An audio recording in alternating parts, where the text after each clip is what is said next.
Posai. Piro? Hmm? Piro? 200. 200. Turun sithik lah. Turun bayaran iki. Sing durung bayar lek sampean aku ya gak. 50 lah ya. 50. Samene lho. 50. Ganteng-ganteng kok ngenyange 50. 50. Iya. Turunin sedikit. 200 full service. Turun sithik lah. 100. Gak iso, Mas. Udah lah, salah kalau nggak boleh.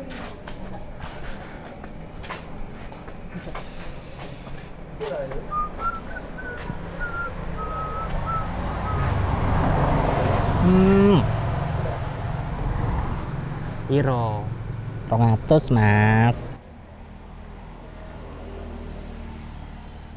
Larang.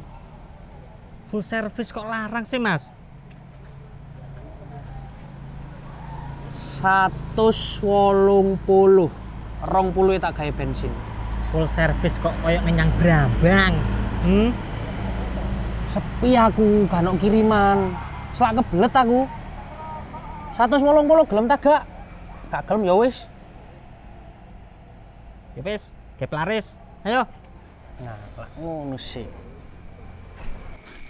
Say.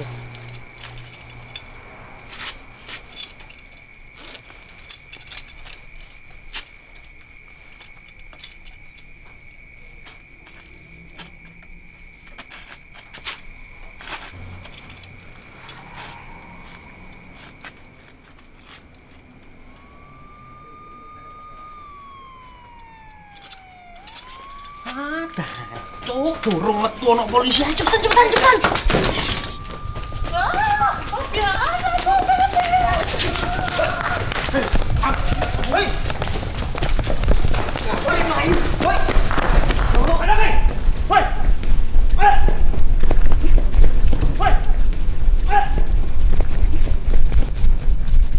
Ya, tuh ketole pelaris saya dobrak.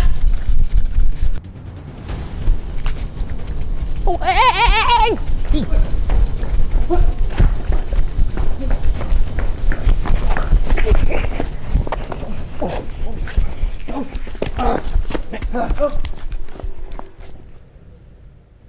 Ternyata kamu lagi yang kena razia. Tidak bosan-bosannya jadi waria kamu.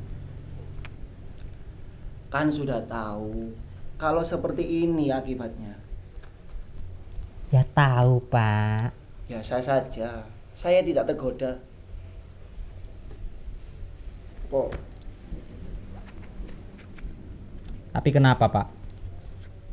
Yang dirazia hanya kami-kami saja.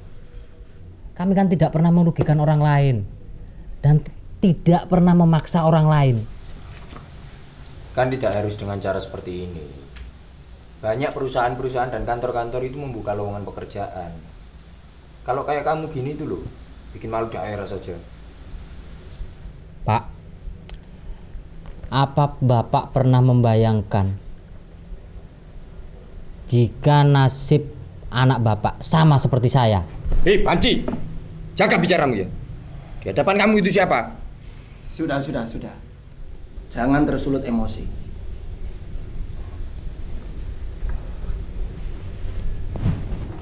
Memang benar apa yang kamu sampaikan. Tapi saya tidak menyuruhmu untuk berbicara tentang keluarga saya. Bahkan anak saya.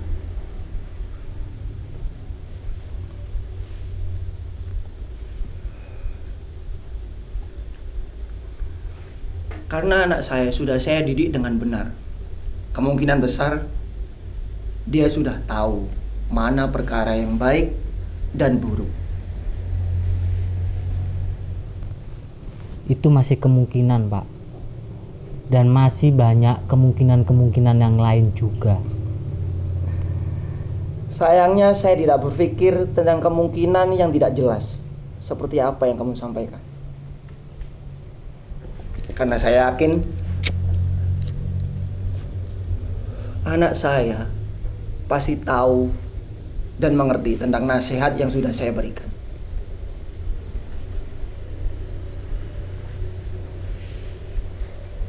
Bapak-bapak yang terhormat,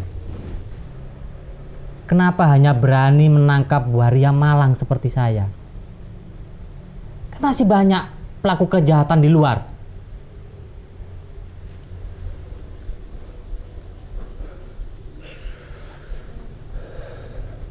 Ya, benar apa yang kamu sampaikan lagi. Tapi kamu punya televisi? Punya kan? Yang jelas kamu harus punya, karena gajimu sudah cukup untuk membelinya. Di televisi itu jelas menayangkan, meliputkan apa yang ada di masyarakat umum. Dan tak jarang saya serta rekan-rekan saya terliput dalam hal itu untuk meneribkan masyarakat umum.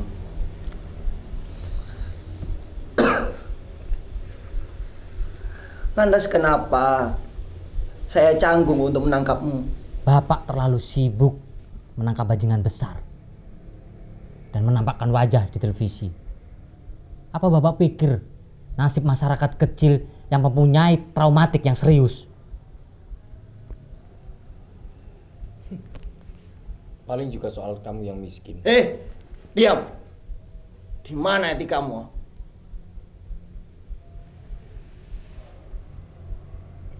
Bapak hanya berani menangkap waria-waria seperti kami. Apa Bapak tahu? Apa Bapak mengerti tentang masa lalu saya, Bapak?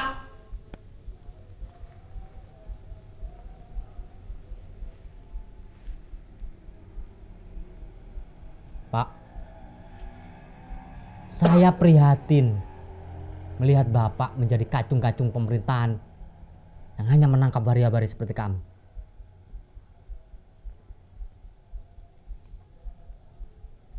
Mayoritas waria-waria yang bekerja seperti saya mempunyai traumatik yang sangat luar biasa di masa lalunya, Pak.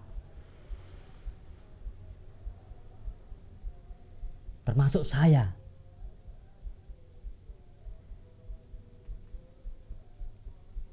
Pelecehan seksual,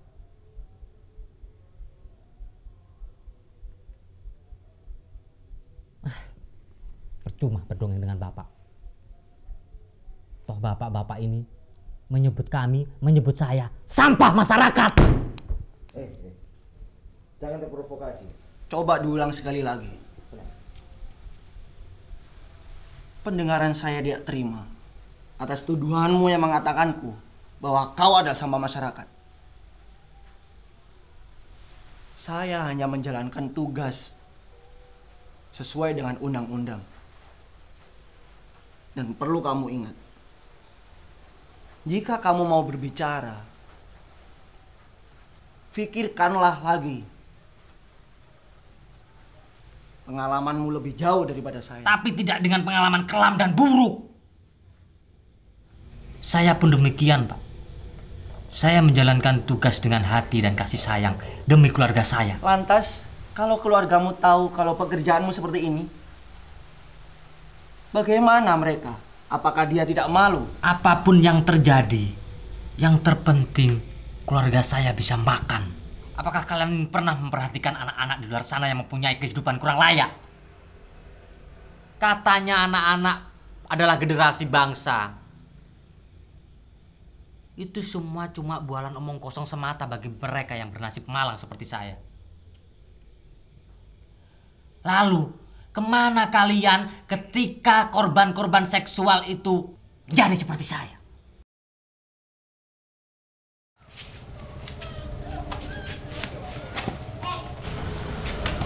Dulu saya berpikir masa kanak-kanak masa yang paling indah. Masa-masa bermain, ketemu teman-teman, main sana kemari. Sampai-sampai ibu saya jengkel terkadang, Pak, karena saya pulang terlalu malam. Maklum, ibu seorang single parent dengan 3 anak. Lantas, bapakmu kemana? Oh, maaf, Lancang. Bapak sudah meninggal ketika saya umur 9 tahun. Boleh tipe ya. Ya, kok dolan meneh. Ya.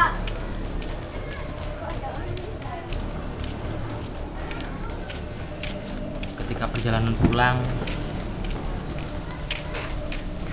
tiba-tiba ada seorang laki-laki menyapaku dari belakang. Dek, Yes.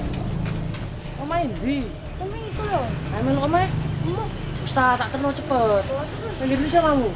Nggak usah cepetan malah ya. Di dalam mobil, saya terus dilecehkan untuk memuaskan hasrat seksualnya. Pukulan yang ia lanyangkan ke tubuh saya membuat saya terkapar, dan pelecehan pun itu terjadi. Sejak kejadian tersebut, saya jadi takut dan minder. Bisa disebut traumatik yang luar biasa, Pak. Itu terjadi berulang kali.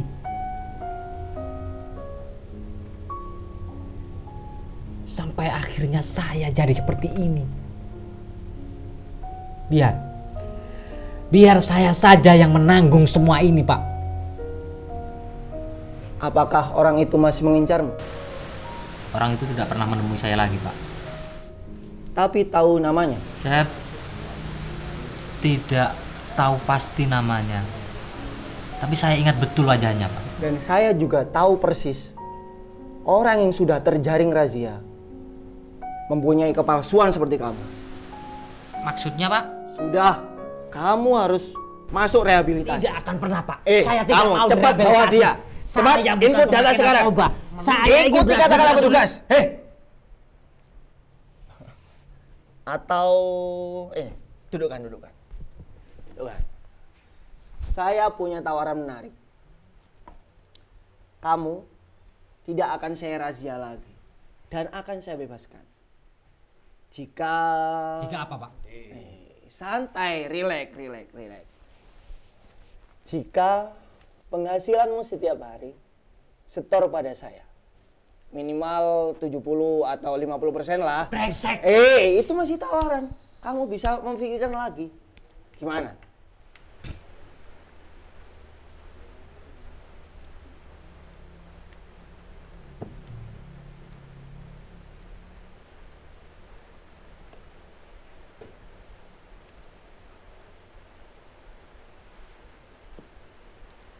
Setuju.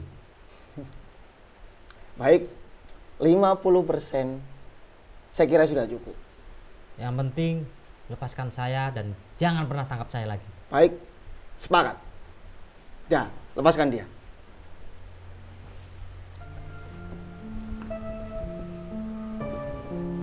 Hati-hati di jalan. Brengsek.